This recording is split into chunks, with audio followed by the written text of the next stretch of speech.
Hey y'all, I'm your host Elysia, And I'm your co-host, Hailymar. and welcome to That Diva Podcast.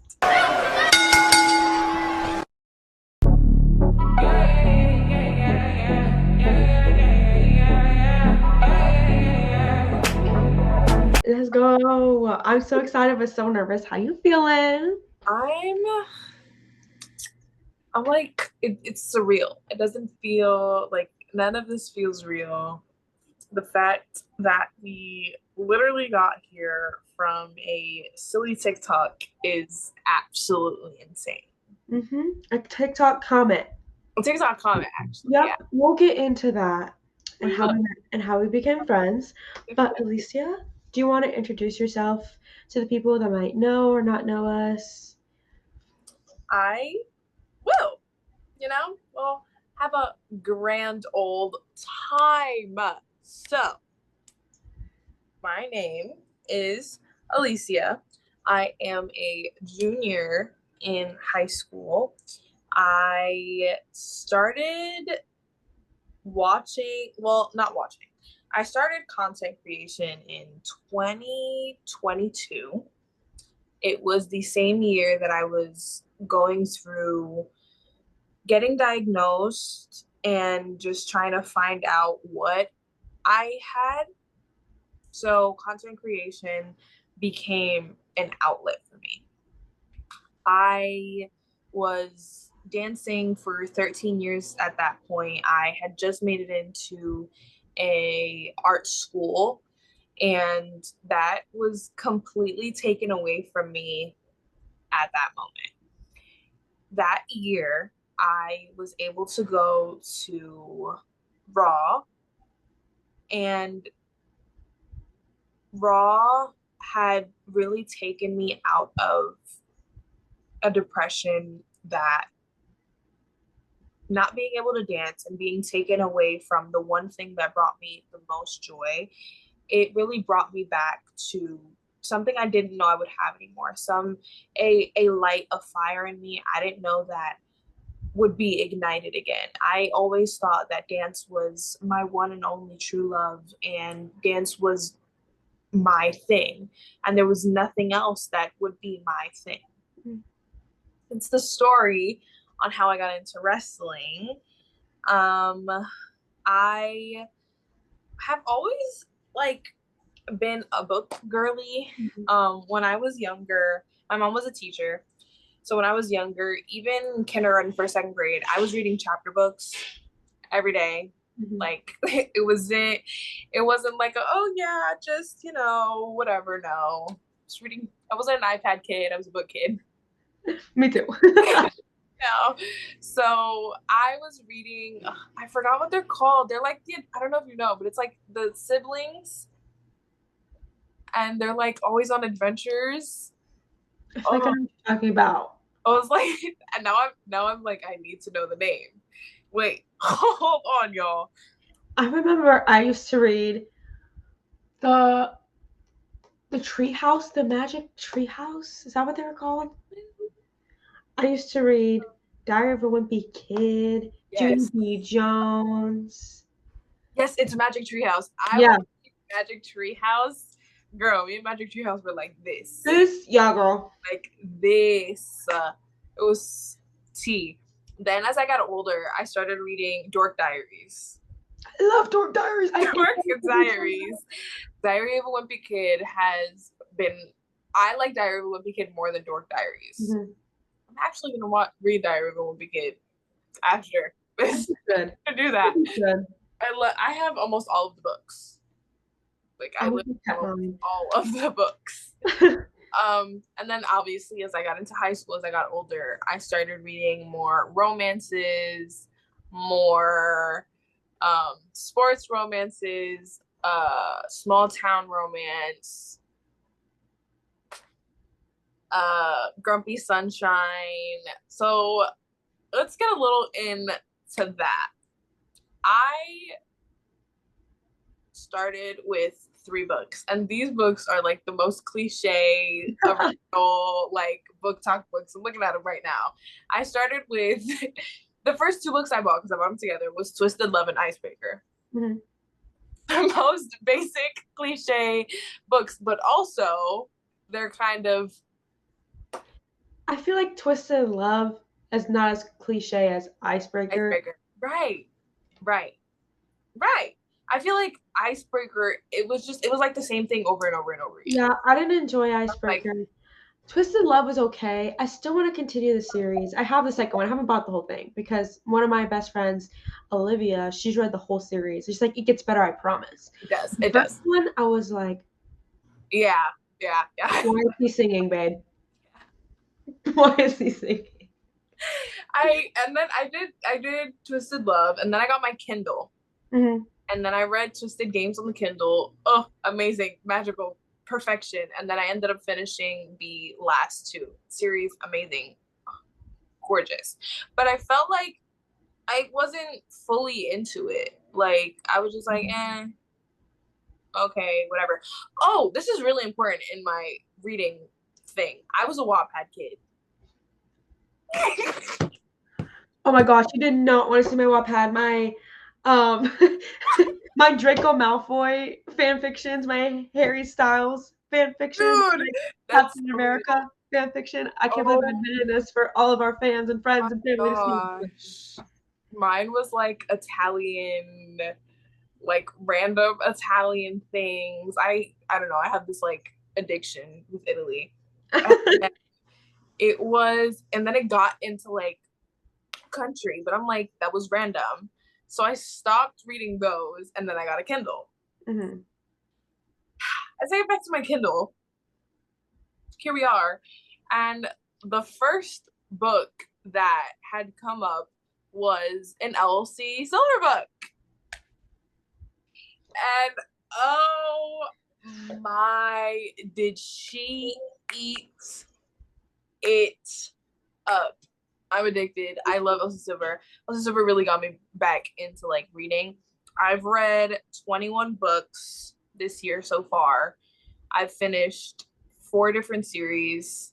Right now I'm reading another series, like Me and like Small Town Romance, Grumpy Sunshine, and like any like sports or like cowboy romance. Those are the books that like I can find myself getting lost in. Mm-hmm.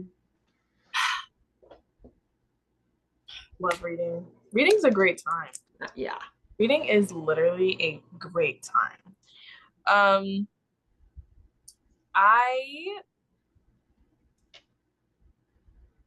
would say like I'm a very, especially when it comes to like reading and like content creation, I'm a very open person. Mm-hmm. So I'm like, oh, I'll try it out. And like sometimes I'll be like, I'll psych myself out over it, or I'll be like, am I sure?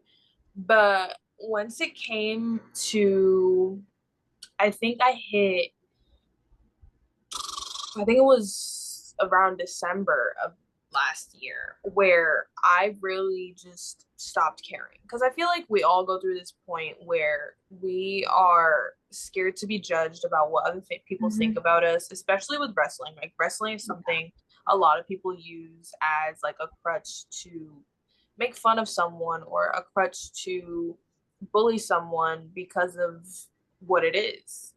Yeah, And I've for noticed. me, and for me, I was just like, I have enough that I go through. I want to get into this as well later, but I don't want to get into it yet. But Mm-hmm. I was bullied as a child. I have 2 chronic illnesses, or 3 chronic illnesses.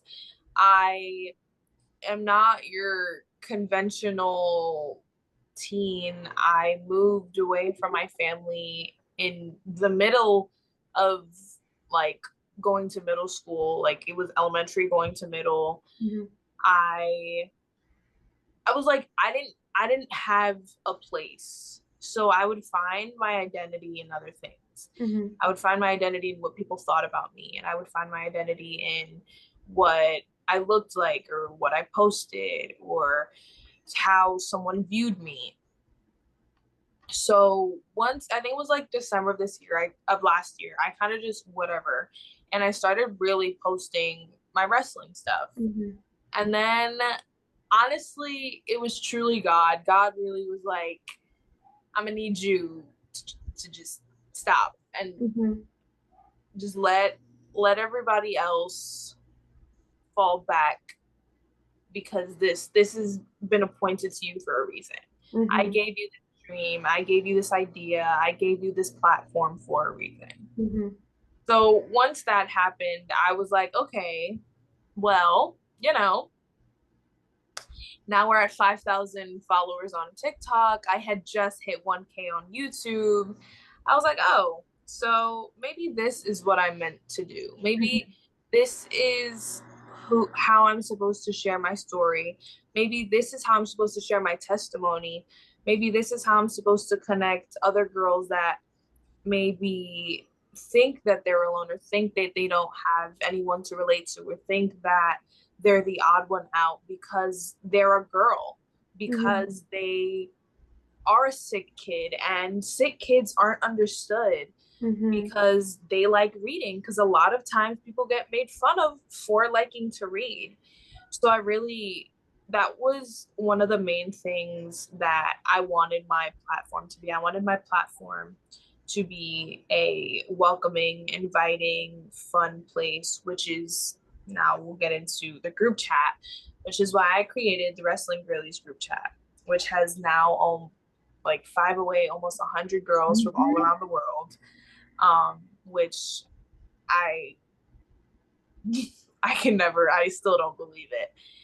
I get text messages from these girls all the time. The relationships I've built, shout out to just some of the girls that have been extremely supportive. Emily, Emma, Corinne, Brianna, like some of these girls just extremely supportive, always reaching out, especially like with chronic illness and stuff. Hey, are you okay? Hey, I saw you posted this. Like, just, or even sometimes girls that are finding out they're sick, or be like, hey, I'm going through this. What do you think? Like, obviously, sometimes we don't really know. Obviously, we don't really know what anybody's going through. We don't know what the person on the other side of the screen is going through. We just know that we're here to be an outlet for them. We're here for their enjoyment. So that's really my side of why we wanted to create this podcast. Really just my story, my point of view on this basically adventure we're on together. Now, Miss Haley, would you like to share a little bit about you? Of course. So my name is Hailymar. I am 20 years old and I'm a freshman in college. I did start college a little late. I didn't go straight into college like right out of high school like I thought I was. I always had like the anxiety of like, oh, I need to go straight into college. Like everyone in my class knows exactly what they're doing. They're going to four-year university, da da da.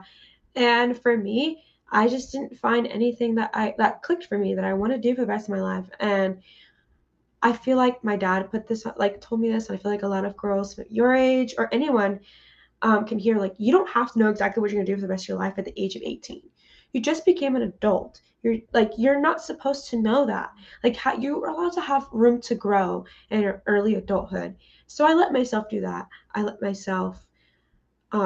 I went to work. I really dived into disc golf. I dived into content creation. And that's when I found marketing and social media. And that's when I finally found what I love. My major is marketing.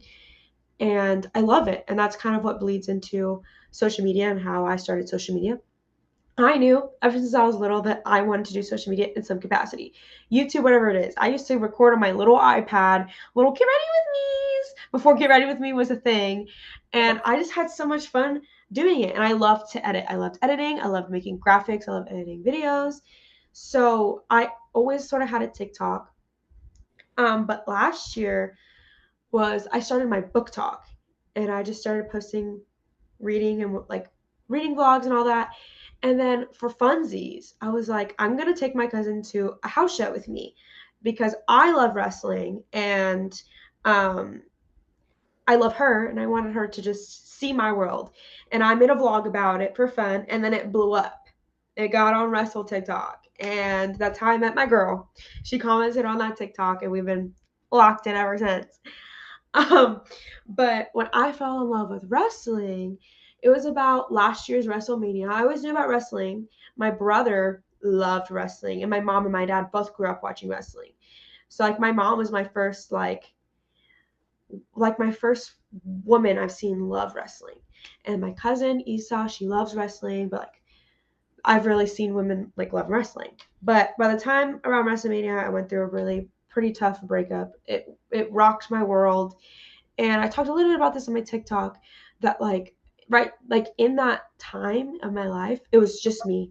Only me. I was in an isolation season, and my heart was just so broken, and my identity was found in my relationship. I didn't know who I was anymore. I didn't have my own personality. I didn't have my own likes, interests, hobbies. Like everything that I did revolved around this guy, which let me tell you, ladies, that is not okay. That is not healthy. And that should be your first sign of a relationship not being good for you. And the Lord wouldn't want that for you. The Lord would want a relationship for you that you can love and be who you are while you're in a relationship with the person. But that's just a whole sidetrack. Anyways, so my mom put it on. I was like, oh, this is WrestleMania, and everyone knew like the basic, like Rhea Ripley always shows up on your For You page. You know what I mean?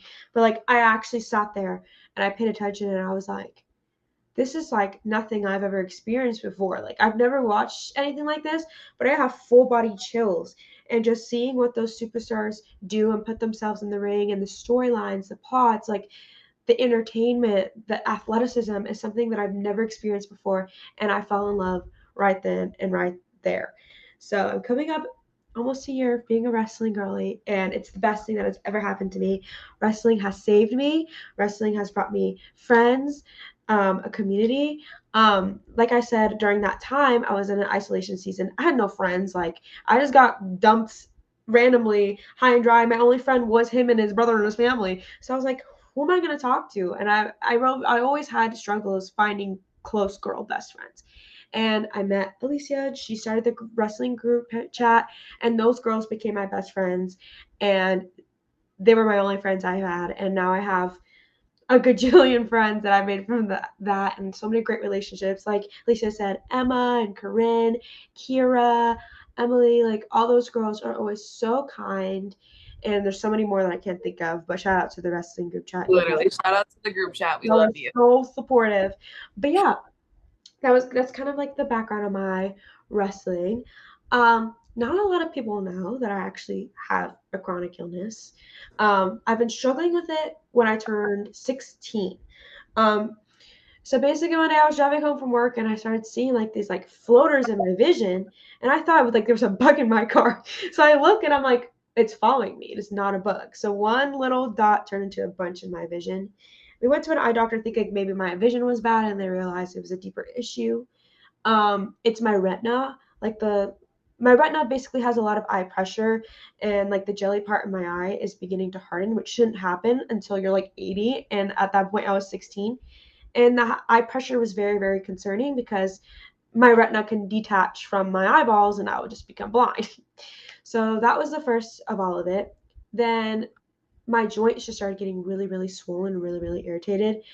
At the time, I was a disc golfer, and so all of my weekends and majority of my time I was spent walking, playing 18 holes a day in the hot, and so in the sun would bother my eyes and give me migraines, and then my joints would just start hurting so bad. So we don't know exactly what it is that I have. I'm still in the diagnosing stage, and at least I could probably attest to this, that especially when you have all of these symptoms, it's hard to diagnose exactly what it is, and it takes forever. So I've been going through these symptoms since I was 16, and I'm now 20, and I still don't have an exact diagnosis of what I have. They just have all of these symptoms in a book that align to a bunch of different chronic illnesses and autoimmune diseases. So they're just treating me like in a blanket thing to see if it helps, and if it starts to help, they can start pinpointing. So right now I'm on a shot, and I take steroid drops for my eyes. So I am still dealing with it. I feel like chronic illness, it has its ups and downs, its ebbs and flows. Some days I feel great, other days I'm having really bad flare-ups and I just want to lay in bed. Yeah. But it's by the grace of God that I get up Yes, every day amen. and able Like, to do I everything. completely understand. Like, for me, when I first started like feeling my things, which we'll get into much later, it took them a year to find out that it was fibromyalgia and amps, and then it took them another 2 years, 2.5 years to find out I had POTS. So I spent almost 4 years basically thinking, no, not basically, being told I was insane and that it was just anxiety and I just needed to, chill. So definitely can attest to having a chronic illness is not easy. Having a chronic illness is not just, yeah, you are sick, you're going to take this medication. Chronic illness is every day the same thing every day. It's like you're living the same story over and over and over again. It's like you're on a roller coaster that never stops. Exactly. Especially with all the doctors that you see. I've seen so many doctors that have done so many different blood tests, so many different tests, and I have gone weeks and months of going to doctor's offices and just not getting good answers at all, just leaving crying. I've gone to appointments where they have to stick my vein and no one can find it. I've had 5 people walk into a room and say, "Oh, you're just really tiny, like we can't find your vein." And I'm like, "Okay, so y'all are poking me like a pin patch. Like what's going here, babe?" And then I have some days where it's like, "Oh, it's looking better." Like it's just like it has its ebbs and its flows. Yeah. So I feel like chronic illness, it's a roller coaster that, like you said, it never ends. And there's great parts, there's fun parts of the roller coaster, and there's roller coaster is like, hey, can I get off now? Right. It can be over now. Be over. Yeah, especially with like those days where I'm having flare-ups. I'm just like, or the days where I have to take my shot and I'm like, I really don't want to stab myself today. Please, can that not be a thing? So yeah, that's kind of like my chronic illness side. And for my reading side, as you can tell, I love to read. As a kid, like we talked about earlier, Junie B. Jones, Magic Tree House, all those things, The Hunger Games. I remember like that was the first series that I sat and read the whole thing. I can't remember any of it to this day, but the only thing I do remember is Harry Potter. My Harry Potter phase hit hard, girl. I loved Harry Potter. But yeah, reading was has always been an escape for me. I love reading. My current read right now is Wild Side by Elsie Silver, and if you don't know, now you know. Elsie Silver watches wrestling. She is a WWE girly, and she has posted about it. She's gone to multiple PLEs, and her most recent novel is inspired by Roman. And I'm at the part where he's cutting his promos. Oh, mind you, me and Haley are reading this together, but I'm like, yeah. So. Just so you know, y'all need to get on Elsie Silver. She's that girl. Shout out to her, please. Shout out Elsie. But yeah, I read everything. I'm dabbling in romantasy right now. I read Fourth Wing. I loved it. I'm just really bad. I have ADHD and I'm a mood reader. So this right here is my TBR card. These are all the books I haven't gotten to yet. And I'm just trying to knock it off. But I'm a mood reader, so like I can't go through a series. Like, you know how people like start a series, like start the first and have to read the series? That's not me. I can't. Like, I'm like, I need to change of pace. So I just pick up a random book from the cart and just call it a day. Yeah. But yeah, that's a little bit about me. We touched on a little just basis of everything. So I feel like we kind of sort of talked about like why we started the podcast and like why we started content creating. Her and I became friends obviously throughout wrestling, and we have so many other things in common, like reading and especially like chronic illness, that we really just wanted to talk about that. And like she said, like Elysia has had people come and talk to her about them figuring out that they're sick and her being like a crutch for them. And we just wanted it to be normalized. I feel like chronic illness is a thing that is very hushed. Like, you can't talk about it or just keep it on the low. Like, you have to be strong. And I feel like it needs to be normalized that it's okay to not be okay when you're sick. It's okay to feel those feelings. It's okay to feel tired. It's okay to feel all those things. So we really wanted to be advocates for other people dealing with chronic illness. And we just wanted to have a fun girly time and talk about our current reads and everything that's going on in the rest of the world. Literally. For this little section, I kind of want to go into a little more of a deep dive into chronic illness. Mm-hmm. So, as we were talking about before, Haley is still in her diagnosing period. But question for you, besides the 2 symptoms that you were talking about, what were some other symptoms that you had or have? Really, really, really bad migraines, because I realized that the light and the sun bothered my head and my eyes so bad. Like, I can't leave the house without sunglasses. Like, I will have a horrible migraine. And it's hard when I'm a disc golfer. Like, 95% of my time I'm spent outside, and we live in Florida. So, like, my migraines would be so bad. Like, I remember having to call out from work and having to sit in my room, like, in the dark with a headache hat. And that's the only thing that helped, like, the pressure and the coldness on my eyes. Like I said, my joints, that was what kind of scared me. That, like, my they would get so swollen, my knees, like, I felt it all the way up my hips. Like, it was like debilitating. Like, I was like, I can't do this anymore. I have to sit in the car. Like, those 2 are my biggest symptoms. But obviously other things like fatigue and not being able to go for as long as I used to go. I started, when I started taking my shots, vertigo. I would literally just be standing there and the whole room would just be spinning around me. And I'm like, hey, what's going on? What's going on? That's something that I realized that I had. But that was more like a symptom of my shot, if that makes sense. But yeah, those are my 2 main symptoms right now. I've been tested for RA, which is rheumatoid arthritis, which I think they're leaning more towards that because the eye stuff kind of correlates with that, and the joint stuff. I also got tested for lupus, which I tested negative for, thank God. But yeah, but also a lot of doctors were saying that I'm too young, and because I'm young, that false negatives are a thing. So I could have very much well have lupus and just not test positive on a test yet. So only God knows exactly what my diagnosis is. Yep.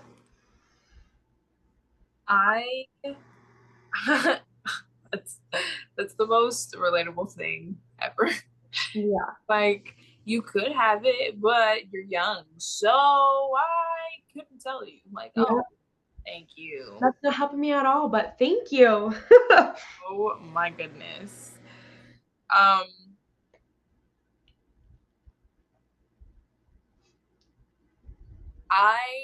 I would say, like, symptom wise, for me, when I first, like, for me at first, because I know you said it was like when you were driving, it was your eyes.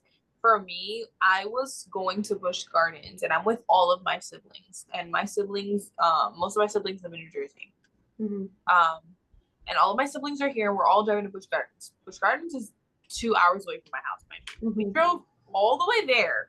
I'm there. It hasn't even been 5 minutes, and my toes turn blue. My feet start turning blue. My sister's like, what's happening? I lost complete feeling in my legs. I started that I couldn't feel my arms. My older sister's like, what is happening? So we rushed out of there. We drove 2 hours home. We got to an ER, and the doctor was like, everything's normal. Nothing is not like your blood tests are normal. they were like, all their scans are normal. And I'm like, what do you mean? Like, my toes were blue. I can't feel.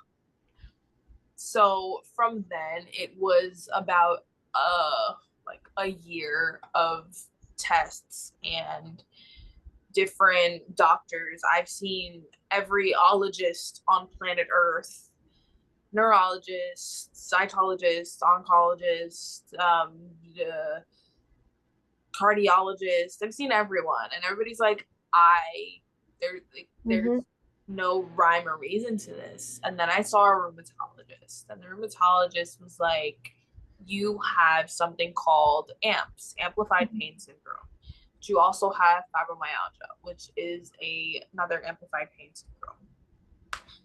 So I was like, oh, great. I'm going to live in pain all my life. And this is the year where I just had gotten back into competitively dancing after stopping for about a year.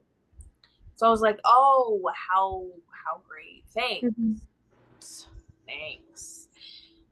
But after that, I was like, okay. And then I was just dealing with what I had to deal with. I was in the hospital every other week with new symptoms. Everybody's like, well, that's normal, until about a year ago, I started developing worsening symptoms, dizziness, pre-syncope. Pre-syncope is before you pass out. Syncope is out. Migraines. I have chronic migraines, nausea, vomiting. I have an eating disorder, like all these things. And everybody's like, what is happening? And I finally got to a cardiovascular surgeon. They're like, well, you have one chronic illness. All the others want to come join the party. And in January of this year, January 6th of this year, I was diagnosed with POTS, post-orthostatic tachycardia syndrome, which falls under the umbrella of dysautonomia. So it's never, and mind you, that was 2024. I've been dealing with this since 2022. Or no, that was 2020. I forget what year we're in. This is 2025. I've been dealing with this since 2022. It took 3 years for me to get diagnosis that actually helps, because the medication I'm on helps with some of the other symptoms from the fibro. Exactly. So this is just an attest to anybody that's going through diagnosis, or you're at doctors and it's like the same thing over and over again. I'm going to be really completely honest. The medical system is garbage. The doctors don't care. When they see, I want to make this very clear. And I feel like I'm speaking to someone when I say this. Advocate for yourself. Amen. Advocate for yourself. I'm very blessed that my father's a nurse. My father came with me to every single appointment, and he has some medical background. Obviously, he's a nurse. He has his master's in it. So I'm very lucky that he came with me to every single doctor's appointment. And when they're sitting here and looking in my face telling me there's nothing wrong, he goes, there's something wrong. Like, you don't have these symptoms just for fun. So we're going to have to figure something out. And I praise God every day that I have someone who can advocate for me. And I understand it's hard to speak to these people who are professionals. They have MD at the end of the name, PhD at the end of the name, spent thousands of dollars, spent all this time to know what's going on, yet it feels like they're not listening to you. Yes. So I completely understand, and I'm going to preach to someone in this choir, like she said, advocate for yourself, or have someone that you know and trust come to these appointments and advocate for you. Like, they try to put me on a medication, methotrexate, and my dad said, absolutely not. Methotrexate is a cancer drug given to us at a lower dose. And they're like, oh, your hair might fall out. Oh, you might get all of these symptoms. And my dad's like, absolutely not. And they wouldn't give me my shot until I tried methotrexate, but my father advocated for me, and I did not have to take that medication. I went straight to Humira, which has been showing me a lot of help. But I don't know who I'm speaking to, but like she said, have someone you trust advocate for you, because sometimes they're not going to listen to your preference, what you want, what you're feeling, They're going to listen to what's going to bring them money in their pockets and what's going to listen what the insurance companies want you to hear. The insurance wanted me to be on methotrexate. I did not. I did not feel comfortable on that. So whoever we're speaking to, Yes. listen, we've both had it. It's nothing's going on. Like it might just be anxiety, especially as young women. Yes. Oh my goodness. Continuing on that, like they put me on so many medications. I'm currently on epilepsy medication. I'm on epilepsy medication that is given to you for epilepsy, but they also use it for other stuff. Mm-hmm. Like I know, because I feel it. I feel God giving it to me. I know somebody's listening for this. I just want to give you an idea. I've been on gabapentin, Lyrica, Cymbalta, Tramadol, Toradol, Dicyclomine, Rizatriptan, Amitriptyline, Mirtazapine, Celebrex, Midodrine, Propanolol, and every time I go back to the hospital, I also developed an allergy to Tylenol for taking it so much. So yeah, I'm definitely talking to someone because I feel it. Say no. I was given these medications and I have a reaction to them every time. And then I had gene testing that shows that my body rejects a lot of these medications because, again, a lot of them are pain medications. So in a lot of them, we saw that a lot of them have Tylenol, which, as we see, I developed an allergy. So for me, they're like, every time I would go to the hospital, it was like, oh, well, what medications have you tried? Can we try this medication? Can we try that medication? I was like, I don't want medication. A lot of hospitals, a lot of doctors, a lot of medical professionals think people like us, people in the chronic illness community, more so if you are in the chronic illness community, we call ourselves spoonies. We go and it's either your anxiety or you're just here for meds. Please understand, I'm a junior in high school. I am a dance teacher. I was a competitive dancer. Why on God's green earth would I want to be in this hospital the first week of junior year? Why on God's green earth would I want to be sitting in a hospital instead of at homecoming? Why would I want to be sitting in a hospital the week after my birthday? Please tell me what's that clicking, Stephen? So I really do. I thank God for my mom because my mom is my, like with your dad, like my mom is my biggest supporter and always like very much advocating for me and trying her best to do any and everything to help me. Because one thing about it, when you are chronically ill, even with family, you're alone. It's really hard. People be like, oh yeah, I understand, like I get it. You don't get it until you get it. That exactly. You don't know. I don't want to get emotional, but you don't know what it's like to go to sleep in pain and wake up in pain. You don't know what it's like to wake up out of your sleep because you're nauseous or because you're in pain or because your legs are going numb or because your body just is like, oh, this would be a fun time to just shake it up. I really do want like people to get more knowledge in chronic illnesses, knowledge in autoimmune diseases, knowledge like the one thing, like to wrap up talking about chronic illness, the one thing I do, like people ask me all the time, what can I do to help? Don't ask me how I'm doing. Ask me, how can you help? For me, I hate the question, how are you doing? Because it's like I'm doing the same I was yesterday. And that's the thing with chronic illnesses. It's kind of like a silent battle. Not a lot of chronic illnesses. Like you can't see that I'm chronically ill. It's like with other sicknesses, maybe you can see, maybe for example, like cancer or other diseases like that. You can tell when someone is sick. But with a chronic illness, like if I didn't know, if we weren't best friends, I wouldn't know that you had POTS. You know what I mean? And like if you weren't friends with me, you wouldn't know that I'm struggling with my vision and my joints. And like I get like I feel like I'm speaking to someone right now in my stage. I'm trying not to get like emotional about I know. It was like, it's very frustrating going into these doctor's appointments and not having answers of like there's something wrong with you but we can't give you the name. And I just like I cannot wait for the day that they give me exactly what's going on so that I can have a peace of mind. Like all I know is that I wake up in pain, I go to sleep in pain, I can barely see, I have a fear of one day I'm just gonna go blind. And that is terrifying.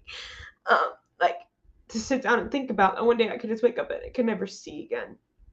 And I've been put on all of these like eye drops, and that's scary because everyone's like, oh, like long uses of eye drops, that's not good. And I'm like, I'm aware, but like, how else am I going to be able to deal with this pain? You know what I mean? And all the symptoms that come with it.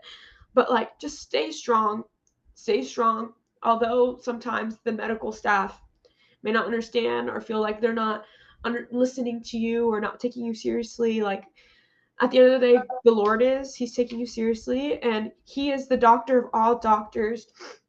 He is the healer. He is the provider. And when medicine fails, God doesn't. So, and going off of that, it's so funny because I was pulling it up. I have 2 Bible verses that really connect with chronic illness. My first one is funny because it's behind me. It's 2 Kings 20 verse 5. I have heard your prayers, I have seen your tears, and I will heal you. Mm-hmm. That is my rock and my salvation throughout everything. That he's like, hey, I'm here. That was shown to me at a hospital. I think it was like an hour away from me, and it was one of the tests that was just like a repetitive test that's over and over again.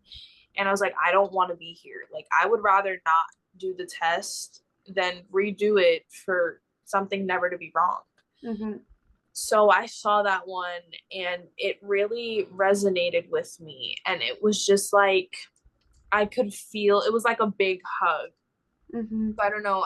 That one really hit. And also Isaiah 41:10, fear not, for I am with you. Be not dismayed, for I am your God. I will strengthen you. I will help you. I will uphold you with my righteous hand. So just going off of what Haley said, obviously it's hard. Like me and Haley know it's hard to be sick. It's hard to never have answers, but we also know that we are protected, and this is all in a path, and this is all happening for a reason. Mm-hmm. And God has, this is one of my favorite songs for this. God's not done with you. Mm-hmm. Just really quick, one of the verses, God's not done with you, even though you're brokenhearted. And I forgot what he said after, but I don't know why in my head it's just saying, even when you're brokenhearted and your feet won't move, God's not done with you. Mm-hmm. So I don't know who we're talking to. I don't know who God is placing this video in front of, but take it from 2 young girls who have struggled with more than a lot of teens will ever struggle with. Mm-hmm. We even stuff we don't talk about, like there's so much that happens and there's so much that goes on, but just know that you are so loved, you are so protected. Mm-hmm.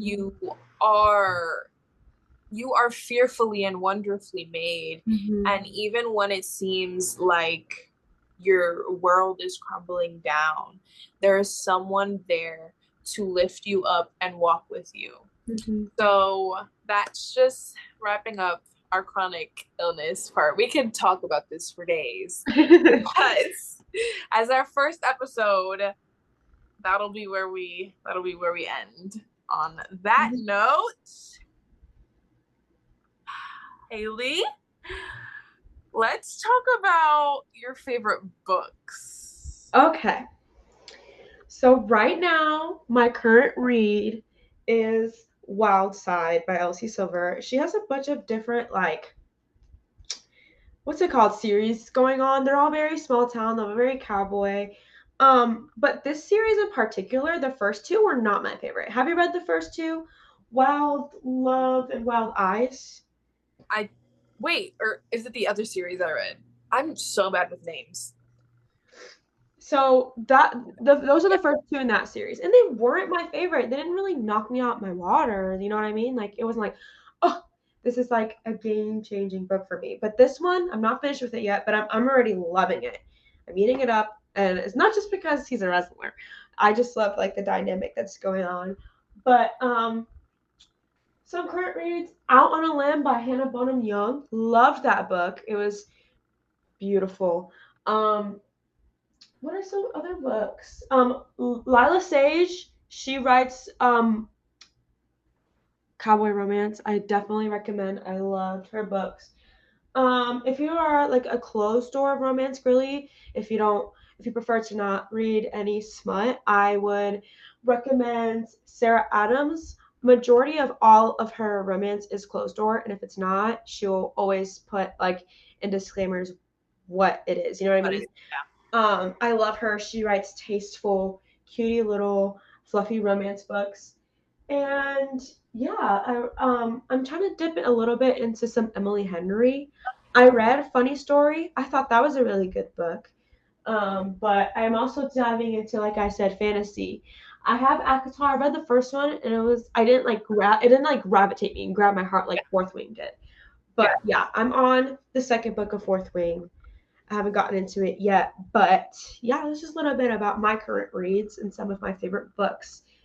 What about you? What is your current read if you're currently reading anything, and some of your favorite books? So I haven't read any of the Wild series. I read the Chestnut Springs. I have those, not the shirt thing here. The first two on my TBR cart. My mom read them and she said she loved them. My best friend read them. She said she loved them. And I'm excited about this series. I'll probably start it after that one. I'm most excited for the second one, Heartless, because I was told the trope is single dad and nanny, and I eat that trope every time. Oh my god, I love a good single dad. I love a good. I love single dad. Okay. So that was one of the first series I read. Right now I am reading. Let me go on my Kindle app so I can be sure. And do you prefer physical copy or Kindle, or a little bit of both? Kindle, definitely. My mom's the same way. Because like I'll read. I can't. Ugh. The paper is just it bores me. That's valid. I feel like I get in the mood. Sometimes all I want to do is pick up my Kindle, and I just want to read my Kindle. Sometimes I'm like, oh, I want to pick up a physical book. Yeah. So it really depends on the mood I am in, and like mainly my physical books are my trophies. So I'll read it on my Kindle. And I get to keep it as a trophy. Or some books I'm like, I really want to annotate this, so I'll buy the physical copy and I'll annotate it. This is one of the last ones I read, and it was really good, and I absolutely loved it. It was Need You to Choose Me by Anna B. Doe. It's a single dad surprise pregnancy small town romance. Ooh! It's real crazy. The grand slam of tropes, babe. Right now. Like, it was so good. Like, I can't even say too much about it because it'll ruin it, but it was just so good. And it wasn't super, from what I don't think if there was any, I don't remember, but I don't think it was super smutty, which I loved, because in those books I would rather more plot because there's already so much happening. No, I agree. I feel like there's a good balance between smut and plot. That's why I did not enjoy Icebreaker, because there was no balance. It was just smut. There was no plot, and I was like, "What's happening?" I spent more time going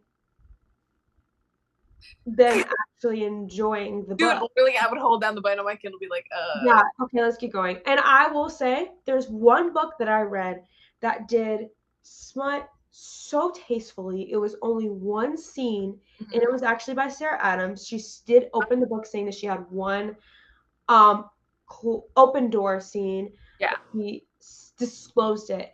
And I read every single page of it. It was so tasteful. It was not too much, not too wordy, not too disgusting, not too like Yeah, all like that. it was like not too corny either. Exactly, Like, not corny, it was beautiful. And I was the only like the way that she writes open door scenes. It was the rule book. okay, Really, I'm gonna add really that good. to VR. I love that. Okay, so because we all know reading crosses over to Disney more than like more than you would think. Yeah. Your favorite Disney princess? All right.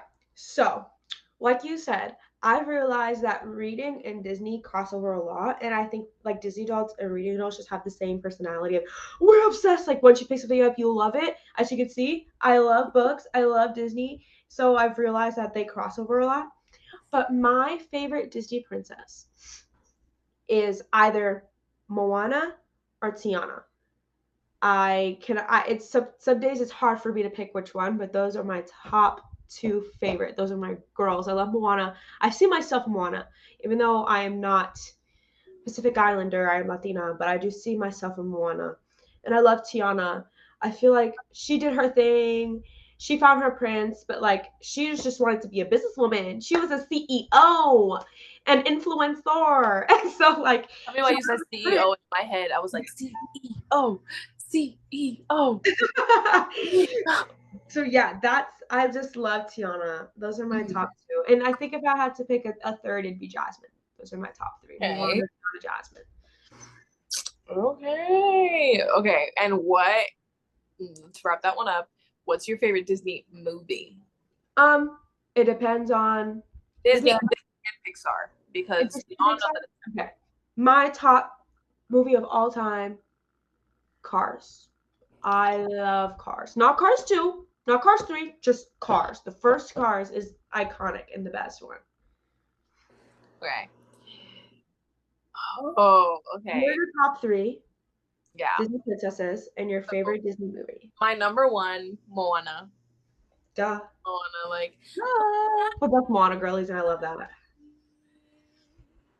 Please, like, I resonate with Moana so much. I literally started crying during the second movie. Like, that's how bad it is.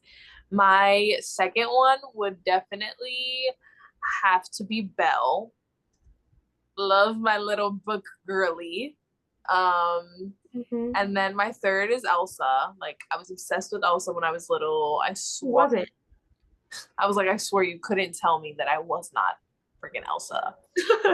Like, hello. I thought you love Elsa because I'm an Anna girly.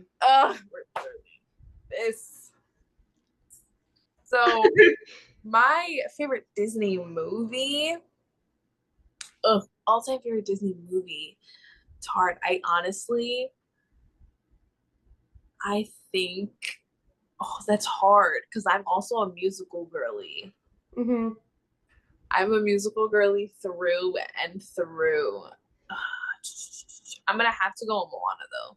Like, I can rewatch Moana over and over and over. Me too. I never get tired of it. I'm like, okay, it's yeah. Babe. Like, I'm definitely gonna have to go with Moana as mine. I love that. Yes.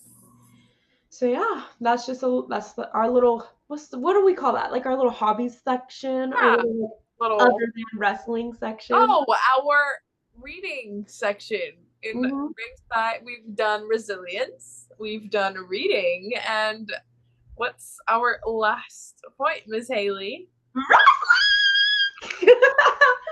Yeah, what everyone is here for. Okay, girl, where do we even start? We've talked about how we got into wrestling. We talked about what we love wrestling. Yep. I feel like it's an introduction podcast. It's the first one. So I feel like we need to start with is your Mount Rushmore of wrestlers? So normally it's 4, but I feel like we just need to do a good top 5. We're going to be like Emma, and we're going to add an extra head on there. So as the host, take the honors. Ooh. Okay. I'm always gonna go with my boo. Love Roman. Loved Roman since the Shield. That blue-eyed, long-haired, big dog baby. Ugh, love him so bad. After him, I would have to say, I honestly, Mount Rushmore, I would have to put John Moxley / Dean Ambrose. Okay. Like, he's amazing in the ring, number one. But also his promos, his character, like, it's somebody that even if he's not wrestling, like a lot of people for Carlito, like Carlito and R-Truth are just so funny that people are like, I like you. Like, me with Dean always had me laughing. Like, what are you doing? Especially when it was like him and Seth going back and forth. And then it was just funny. Like, he's a cornball. He's corny, but he's funny. So I'd have to say him. Rhea Ripley. Mommy. If you don't like Rhea Ripley, leave the chat. This is your time to exit, babe. This is your time to exit stage right. Thank you. Stage right. Thank you. No bowing. No bowing allowed. Out. I hope.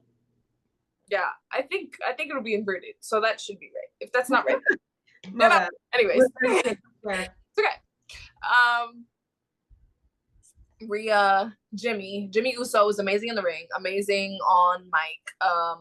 He's friggin' funny as crap. Jimmy's also just my boy. I love Jimmy. And then my last one, I can't pick between these two. So just pick them both. Top 5. Yeah, that's what I'm saying. I think I'm gonna put both Paige and AJ Lee. Those girls set the freaking standard. Well, no. Okay, I take it back. I would put Paige. Paige is gonna be right under Naomi. Yeah. Naomi. I was thinking about it. Naomi and AJ Lee. Naomi, an absolute beast. She, since the beginning, since Divas, Naomi has been setting a freaking standard. And Naomi, one thing about it, she's extremely versatile. Even right now as a heel, Naomi's doing amazing.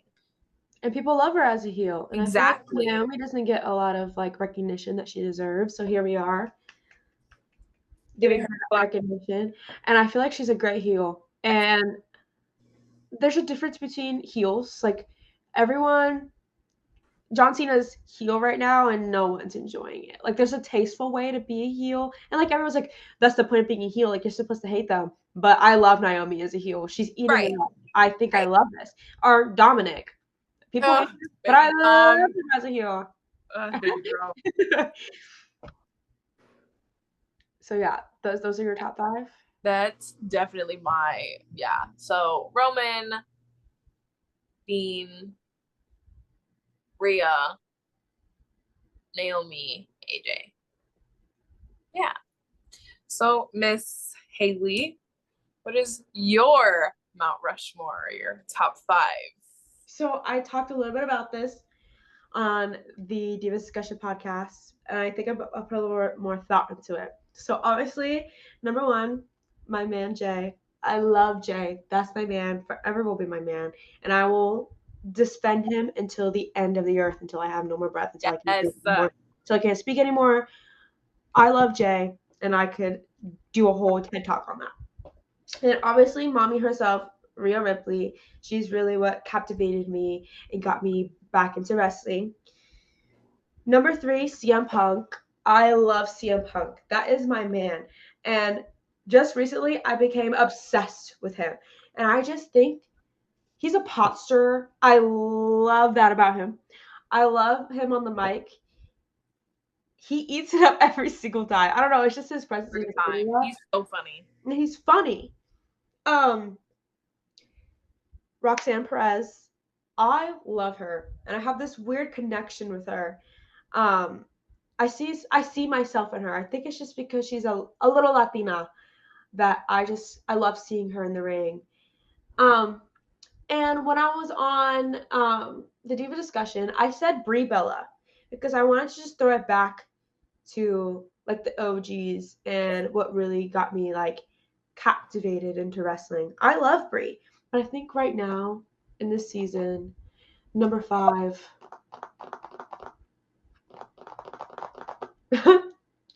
JD. Oh my goodness, you and JD. Oh my gosh, these girls.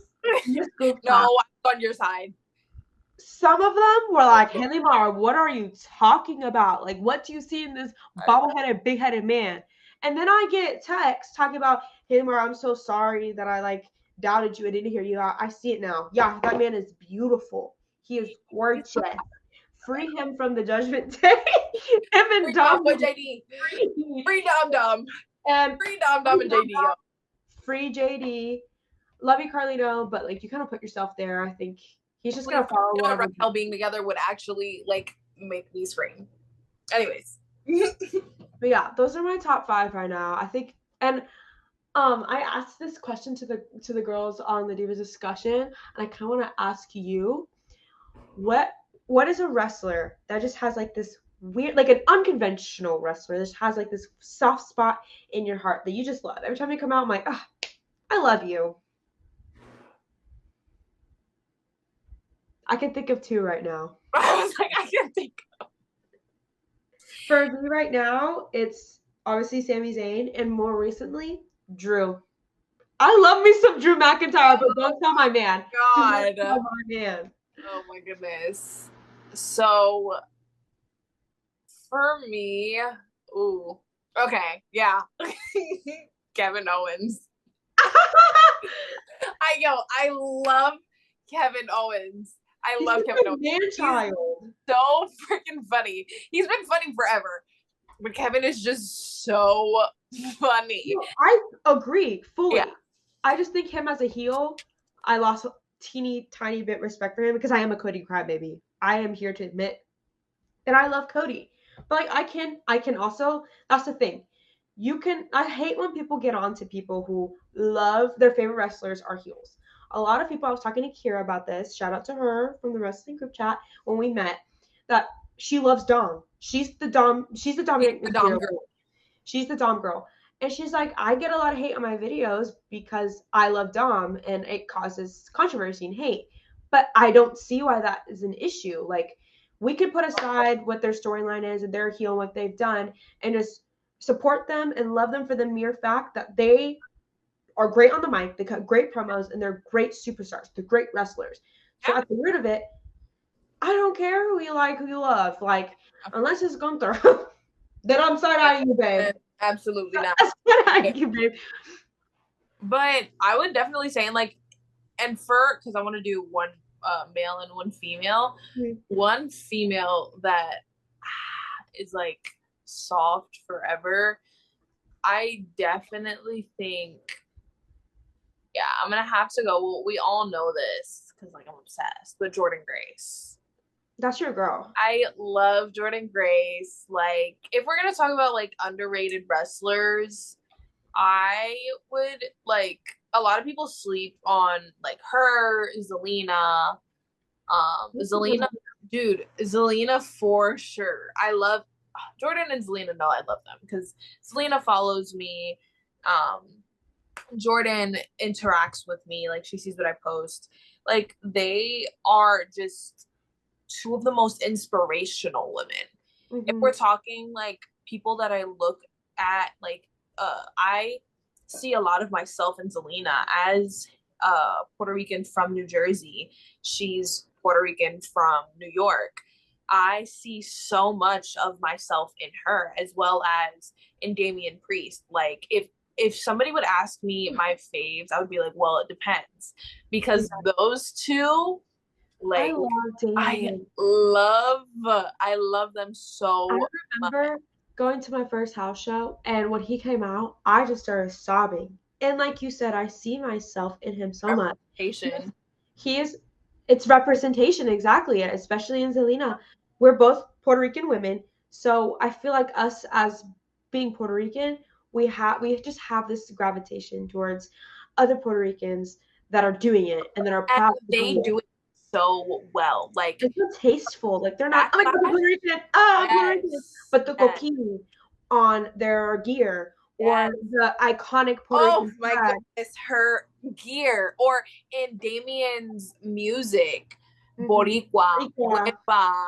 Like, it's just, it's things like we all know. Like, anybody that you talk to that's Puerto Rican, you know, we are very much big and proud, Mm-hmm. and we represent our little island with all, I can't even say it in English, pero con todo el orgullo, because our island, again, our island is a mix of so many people.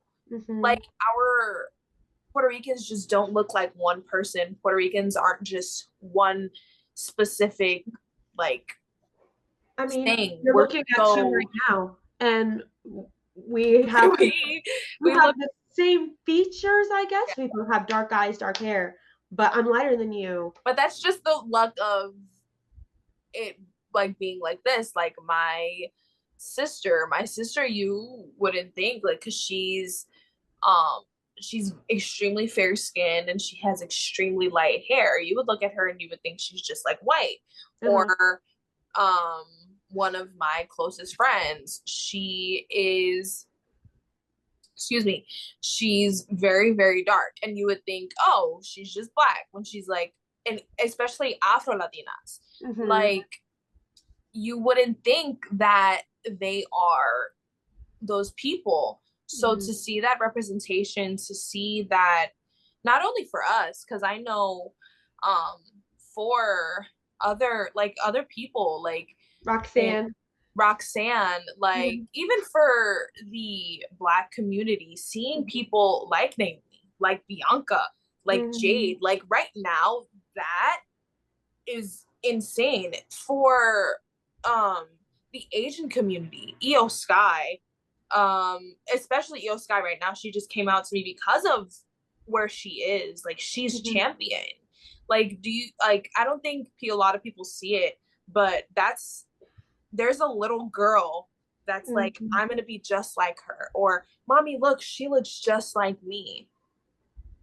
So it's a lot of those things where, if we're talking about the most influential wrestlers, I think my two would definitely have to be Zelina and Damien, especially just from their background and who they are. I If you agree. had to pick two, who do you think yours would be? I definitely would put Damien on there. I've always had a pull, like just I've always just felt gravitated towards him, not only because we're Boricua, both Puerto Rican, it's just where he came from and how he chose wrestling over everything. And he was like, this is what I want to do, and I'm going to pursue it. And I don't know how it's going to happen, but I'm going to continue to do it, and it's going to happen. So I feel like Damien's very influential, and he's very proud of it. He's proud of who he is. And I'd also, Zelina, I'd put on there. And another one that came to me is Ray. He's very proud of who he is. He's Yes. Mexican and he loves it. And I just love watching when WWE Latin America, when they do their like little like ping pong. I love watching Dude, that. I love ping pong. I love that. I love that. And I just love the little Latina community that there is in wrestling. And I feel so seen. And like you said, there's someone out there going, hey, like she's like me. Like I look at Roxanne, I look like Zelina, like, hey, like they're like me. They're Yeah, little like me, but they make it happen. You know what I mean? for sure. I completely forgot what we were originally talking about.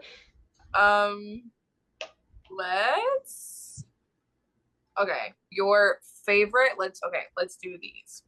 We'll do favorite PLE, hmm favorite. Ooh, okay. favorite PLE, favorite theme song, and favorite faction to close off the section. So my favorite PLE was Bad Blood. Bad Blood 8. And like Bad Blood and Bash in Berlin. Those two are tied in my head for me. Favorite theme song right now? I miss the old Judgment Day theme song. It's R.I.P. R.I.P. R.I.P. Judgment Day. Sorry, Ultra Bridge, you got thrown out. But my favorite faction, I miss old Judgment Day. I feel like current Judgment Day is Temu Judgment Day, and it's just doing too much. Like OG Judgment Day had something going for him, babe, but like right now, I just feel like it's the same over and over and over and over again. They come out, they sabotage matches, they cost Damien, they cost anyone who's like in the same contention as them, and they're always beefing with each other, and they're all big old walking hypocrites. So right now, Judgment Day, boo. But I think my favorite faction is OG Judgment Day. What about you, girl? I think my favorite PLE, I think of all time, is always going to be Royal Rumble, but this year's Royal Rumble was kind of whack. I agree. I loved the men's side. Yeah. Okay, so to touch a little bit on Royal Rumble, I'm sorry. I loved the men's side. I wish there was more NXT guys that had some Bronco Nima. But the women's rumble, I loved it. I loved seeing all the NXT girls come up and have their moment. I loved that. Jada Parker, Roxanne, obviously. I love that Roxanne has the record now for the longest woman in the Royal Rumble. But for the men's, I obviously love that Jay won. That's my man, and I feel like he deserves that main event at WrestleMania. But I just feel like there wasn't enough representation on the NXT side of things, and I would love to see more NXT boys come up to the main roster and have their moment for the Royal. Yeah, I definitely agree with that. Like, there's so many underrated wrestlers on NXT, and we all know, I will say this forever and ever and ever, Bronco Nima is so underrated. Like, Bronco Nima is a freaking beast. Like, ugh. I would have loved to see Trick. I would have Dude, Trick. We all thought Trick was going to be out there. I really thought he was going to be there. I would have loved to see Obafemi. I would have loved to see him come up and do his thing.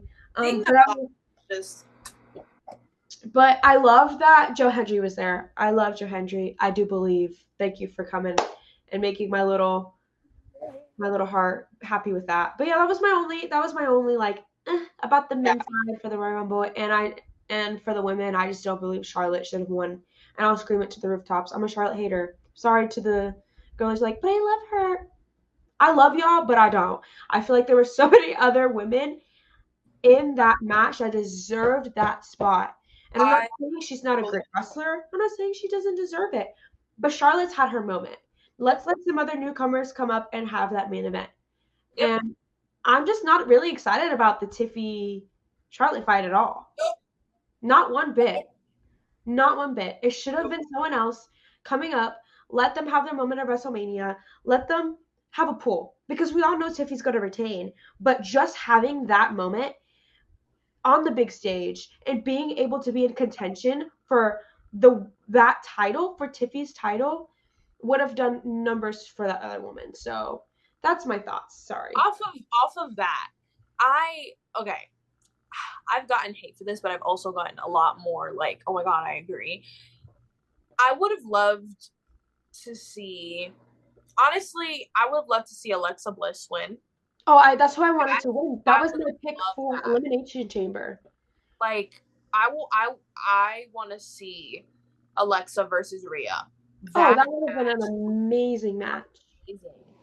I personally, I still see, which I feel like a lot more people see, and I know you're one of the people that like were like, oh, I can see that, but the way that they're keeping Liv still in like a loop with Rhea, it's getting old. It's like very old.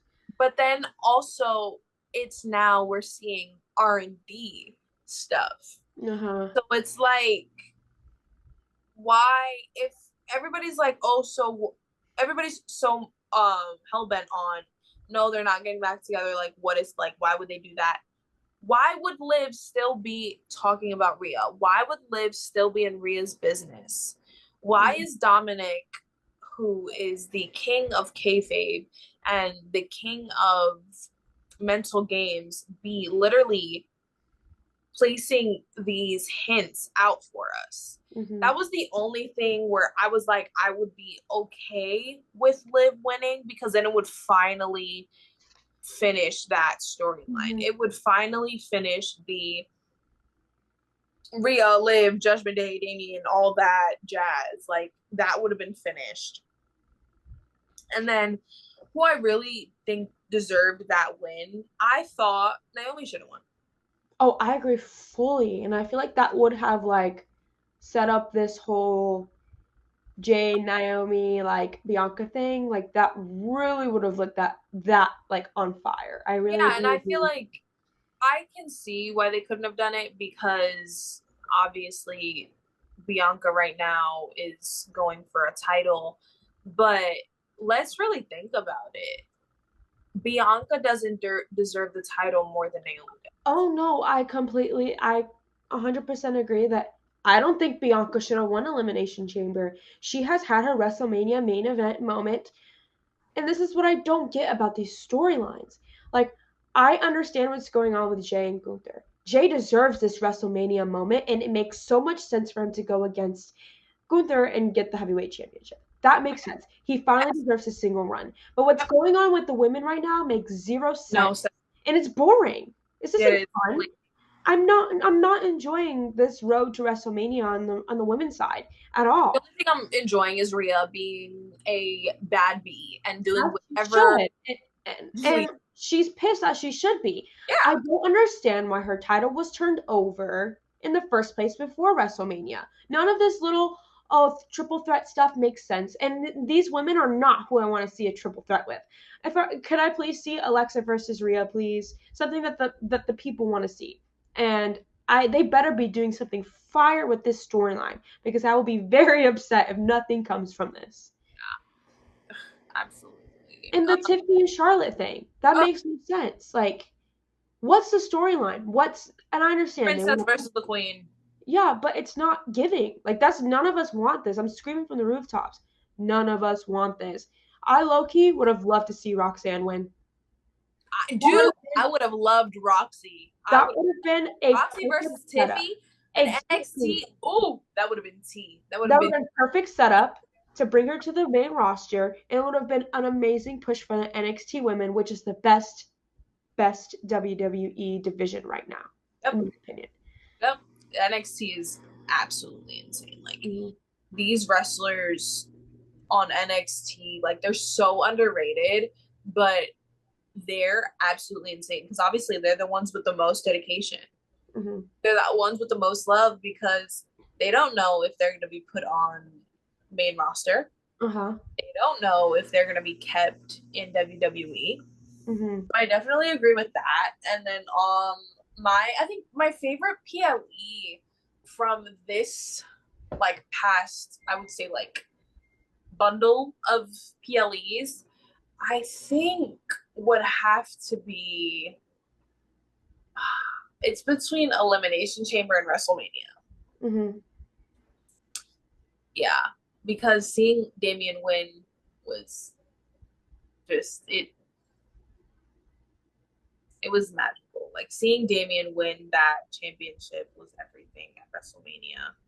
But also Elimination Chamber, with everything that happened, that was just... And I'm not gonna lie, the Cody and KO thing was so boring to me. I just sat there like, hey babe, can we get something else? Like, I was so bored, I'm not even gonna lie. Like, are we done yet? Like, where's Randy? Where's Randy? Yeah. I think my favorite theme song, to go off the theme song. Ooh, my favorite theme song. That's hard.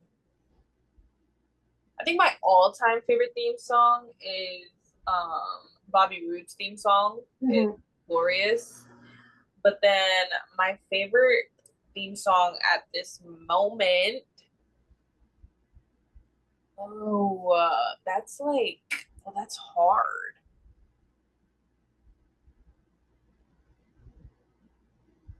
Ooh, actually, that's like tea. I would say Jimmy's good.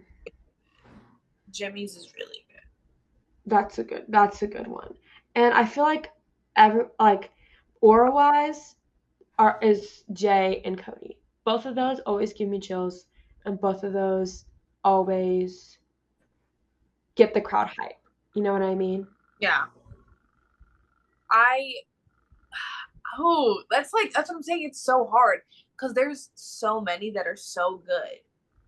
Like, I feel like there's another one I'm thinking of, and it's not clicking in my head.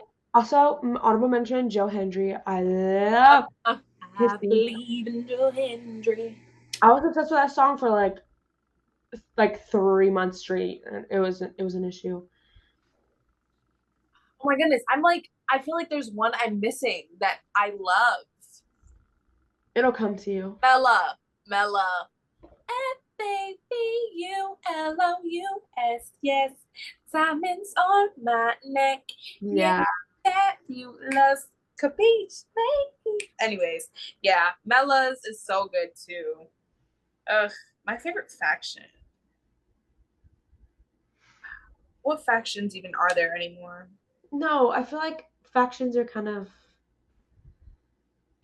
dwindling. I feel like everyone's just kind of doing their own thing. I miss my Terror Trio. Terror Trio being Dominic, Damien, and Rhea. Yep. I miss my babies. I need them to be like working together to feed my delusions because it needs to happen. I think that would heal our broken auntie hearts. And I feel like it would bring so much more attention back, even like hate, because people are like, why are you together? Like, I feel like it would just kick everybody back into their full heel or turn Dom back to babyface, which I feel like he needs, and I feel like he needs in. Really quick on that, if we are gonna have this fatal 4-way for the Intercontinental Championship, Penta should win. Sorry. Who do you want to win? Dominic. Oh, I agree. I love Penta. If it was just against, that's the thing. If it was Braun and Penta, I love them both. And I would want Penta. I love Braun. I feel like he did his thing with the title, but like, let's have someone else. But if it's going to be the Fatal 4-Way, I 100% agree that Dom should have a singles run, because if he wins that title, it's a push for our boy. And I feel like that's going to be the actual catalyst for the Judgment Day breaking up. And he works his butt off. Like, Dom puts in so much work.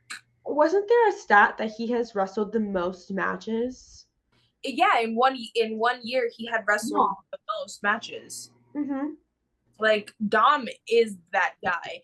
And I do feel like with everything, like the storyline, with everybody thinking that he's turning on Judgment Day and he's turning on Liv, and like it was all a play with Rhea, I feel like he's gonna win, and then he's gonna go back to, like, he's gonna turn on them, or it'd be like on day one, it's the Intercontinental Championship and he wins, and then next day he's helping Rhea win her title back, and everybody's like, what's happening? I feel like that would be cinema. The drama that we need, because the only thing that's feeding our little drama fiends right now is the stuff going on with Naomi, Jane, and Bianca. And even that, I'm like, yeah, even that, I'm like, they're fighting. Like, it's not giving me that, you know what I mean? Yeah, the Cena Cody stuff is boring. This is what boring. I could go on about for hours. Is 20-something days to WrestleMania. This is the road to WrestleMania.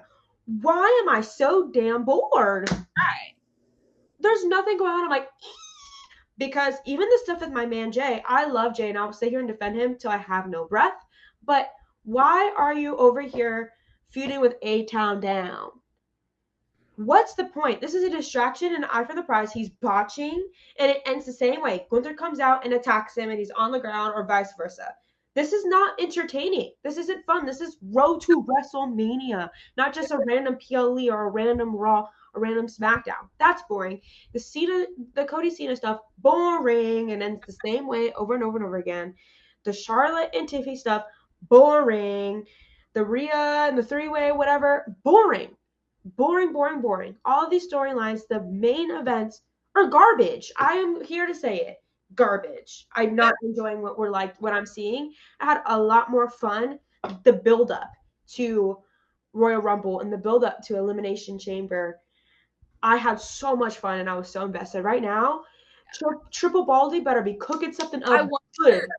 I wonder if it's because that wouldn't make sense because we still are able to watch it. But I wonder if it's kind of dwindled down because they're out of the United States. Yeah, that's valid. They're doing their European stretch. Yeah. That could be a thing.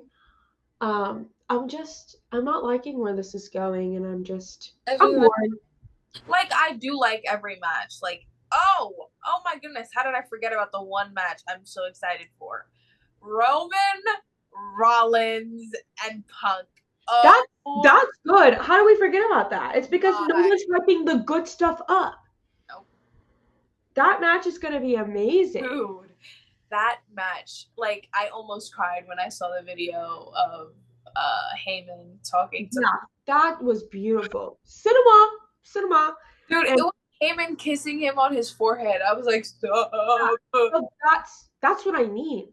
That's what I mean when I'm talking about building up this hype. That's what we want. All that is beautiful. The fact that Seth hates both of them with a burning passion. The fact that Paul is helping Punk, but that's Roman's tribal chief. Exactly. Roman's wise man, but Roman.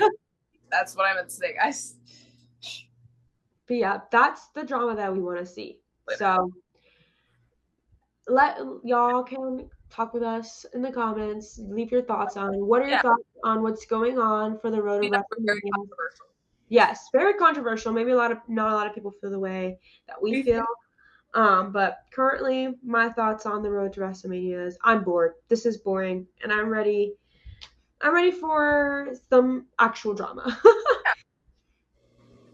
So, to wrap up the podcast, we asked you guys on our Instagram and our TikTok to ask us some fun questions. And we are just going to, go down the road answering some of them. Some of them we've already answered, like, just because we had already written them down to answer. This question is really good. How would you describe the love and magic of WWE to someone who's never seen it? For me, think of like your favorite band, or think about your favorite sports team, and just like think about like when you're like watching it and how much joy, like how locked in you are. Imagine that like times 10, because there is so much going on. I feel like with WWE, like for like sports or even concerts, like you're there for the band or you're there for the team. With wrestling, there's so many wrestlers that you love watching. There's so many storylines going on all at once. It's just, it's like that feeling times 10. That's how I explain it. I could explain for sure. I would definitely have to say it's like when you're opening, like let's say you've wanted something for so long, like a gift, and you wanted it for so long, and you open it, you finally open it, and it's like, or no, this is a better analogy.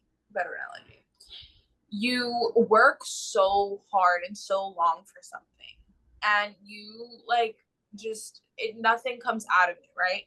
But then you like switch your job and you try something else, and once you try something else, you feel like everything falls into place, and you like make everything it starts to line up for you. And I feel like that's the magic of WWE for me. Like, I feel like everything just falls into place with wrestling for me. Mm-hmm. I feel like, um, even with the wrestlers and like talking to some of the wrestlers, like being the appointed Bronson Reed girl and the appointed Bronco Nima girl, like it's just funny because I love these wrestlers for who they are. Like real quick, off of what Haley was talking about, soft spots. Everybody hates Bronson Reed. Love me some Braun Braun. Braun Braun knows. Yeah. Love me some Braun Braun. Like, even when he was like attacking the bloodline, like he's just funny. I think that's hilarious. He's a funny guy. That's how I feel about Drew. He just comes out and he has his little diva sassy moment. He's so diva. And like he's in touch of like with our memes. Like he'll bring it out in a promo, and I'm like, right. So you watch, you listen. He is a social media icon. Drew is a freaking social media icon. Iconic. I feel like one more question. This one is like the best one to wrap it all up. How did your WWE liking arise? We kind of talked about that. What inspired you to start social media about WWE? What or who? Okay. So as we were talking about before, I had started content in 2022. My priority was makeup. I would do makeup. I did different like creative makeup styles, but it was just like the same thing over and over again. And like, remember, everybody was doing that at that time. I really wasn't getting anywhere. And then I started my chronic illness stuff, and that was a little bit better. Wasn't super crazy. It was okay. And I saw Brie. It was Brie. Mm-hmm. The LA Night girl. Shout out to my boo. Love her. She had posted the first time she met LA, and I was like, oh, another girl watches like wrestling, and like because usually obviously you would see like Santi and I know his name, ADHD, and who, but my main one that I always watch is Santi. Oh, Allentown, like stuff like that. And I was just like, okay, Van Vliet. Sorry, yeah, they're just all popping into the knowledge. So I was just like, it's all about like it's wrestling was really, when you see it, it's just a bunch of boys. I agree. But it was, and then I saw Brie, and I was like, oh, okay. And I think the first video I posted was just like, the first video I posted that blew up was my Roman reaction video when he had came back SummerSlam. That day I was screaming because I was telling everybody he's coming back, and he's like, no, he's not. And I'm like, y'all, I know this man. I can feel him in my nuggets. I feel it in my nuggets. So once I did that, and there was like a bunch of girls that were commenting that are like, oh my God, that's my man. Like, you get me. I was like, wait, you get me. Like, you get me. So then after that, I just started posting silly videos, and I kept doing it. And now here we are at 7,000 followers on TikTok, a wrestling group chat, a wrestling podcast, and I work with some of the wrestlers. Like, it's absolutely insane to me, and I cannot be more blessed, and I'm so grateful for this. And I'm so grateful for Brie, that even though like everybody's seen it, like a lot of the stuff Brie goes through is just out of this world, but she's still so sweet, so genuine, such a sweetheart. Like, she is super supportive whenever she can. Like, she's in the group chat, even like, even if she's not in it all the time, she'll just be like, hey, just wanted to pop in and say I love you guys. Like, she's just so warm and welcoming, and I couldn't be more grateful for her and all her like just advice and guidance. So that was definitely my WWE content creation start. Now, Miss Haley. For me, I kind of touched on this in the beginning. I fell in love with wrestling last year and like when I was going through a really tough time. But for my content, like I said, I took my cousin to a holiday show and I just wanted her to like get a little glimpse of what I love and come into my world. And I decided to vlog it and post it just to like to commemorate a really fun time that I had. And it blew up and it met the right side of TikTok. And I met my girl off of that TikTok and so many other girls that I now follow, and they follow me and we support each other. But I knew about Brie. That was the first like other wrestling girly that I came up with my free page. Like, oh my gosh, like I see you, girl. Like, hey. Yes. Also, really quick, because you brought it up. Just really quick shout out, but also not only to Brie, which is really funny, but another Florida girly that I actually saw was Victoria Daisy. So Victoria Daisy was one of them, and then I think I saw her at like Walmart or something, and I was really? like, hey, I know her. And then after that, I saw her in other places, but I was like, wait, oh my goodness, I know her. But that was really where like it started. It was like them too. But yeah, back to Miss Haley. For me, it was Brie. I saw it, but that never really like sparked me to post. And then another girlie that I met off of my post was Emma. I love Emma. That's my girl. And like I followed her. She came up on my free page because a lot of wrestling stuff like finally showed up on my free page. And it was like her video of like her introducing herself. And one of the slides was that she is in school for marketing and that her dream is to work for the WWE marketing. I'm like, I see you, girl. My major is marketing and my dream is to work for the WWE marketing. I was like, I see you, girl. We see each other. And she posted a lot of stuff. And you and Emma, we have a group chat together. And y'all really kicked me on butt. It was like, girl, just start posting everything and anything. And they kept me accountable. And here I am at almost 1.5K. I started at the beginning of the year. And I don't know, I just have so much fun. And I love everyone that I've met. And I just love like putting my like everyday life and mixing it with wrestling. So, like, come spend Monday evening with me before Raw or stuff like that. Or like come read with me before Raw, you know what I mean? Or before SmackDown. Or like just like kind of like what Emma touched on in her interview of like, how can I make regular trends wrestling? You know what I mean? Yes. And there's always a way to do it. So that's kind of like what inspired me. And it was my outlet. It's my outlet and I have so much fun doing it. And yeah. So this was literally so much fun. Do you agree? I had so much fun. I feel like everyone's just watching our FaceTime call. Dude, I feel like we're just like on FaceTime. Yeah, it's so much fun. Yes. I am so excited to keep this ball rolling. Yes. A little more information. We upload lies. That's a lie. We upload Mondays. Again, we are chronic illness girlies. Might not be every Monday. It'll be a Monday. Mondays. Yeah, we love y'all. This is a kind of bit of a longer episode, mainly because it's an introduction and there's just so much that we want y'all to know about us, about why we started, kind of just touching on every little thing on what we love, what we talk about, what we want to advocate for. So this is a bit longer episode. If you've made it to the end of this, we love you. Thank you so much.